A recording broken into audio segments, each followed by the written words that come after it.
Tip number 19 of the 22 digital days, using the tools in Google Docs. Let's have a look at how we might do that, using some tips provided from Google for Education. This one's quite nice. Making a class visual dictionary or a terminology or glossary list for your subject. Creating a table for your learners using insert and table. You could have them identify key terms and leverage the, let me just move myself out of the way. That's better. Explore button, just here. This way students can search while remaining in the same document rather than flying around from tab to tab. So I want a definition of night, so I've just run a search on it without going to another Google tab. And let's have a look. I like this one here. I'm going to highlight that. I'm going to right click and copy. I'm going to right click and paste. But then I'm going to click on this up here. See this citation button?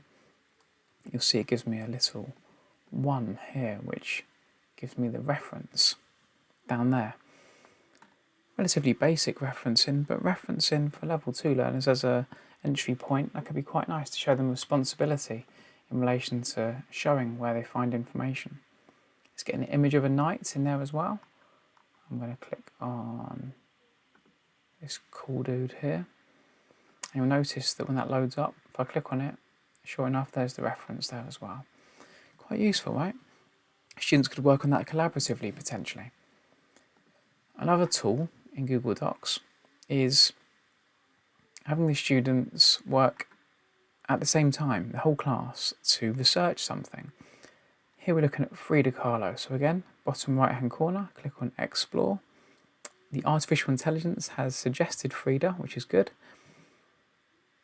And there we go, some information about her.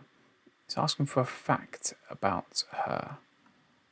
So I could search all results in Google, but I'm going to just stick with this right now. I'm going to find a fact by adding in an extra word. Let's have a look here. Here we go. Let's find a fact. There we go. She almost became a doctor. I'm going to right click and then copy. I'm going to right click and then paste. And I'm going to click on the citation again to show my teacher where I found that information. There we go. Just good habits from the get-go in September as to where they found their information from. Let's have a nice image of Frida as well. There we go. Look at that. So if you had 20 of your students at the same time populating that, that could be quite a dynamic, interesting harvesting of the hive mind, couldn't it? Nice. Another way of using Google Docs creatively is by using the voice typing tool, which you'll find under Tools. Let me just move myself out of the way for this one. Tools, and then voice typing. And then let's just start. Let's put it down here. I'm now going to click on this microphone icon. This tool can be really useful for helping learners with dyslexia or just learners who, like me, sometimes want to be able to speak things onto the page rather than endlessly type them up. Full stop, new paragraph.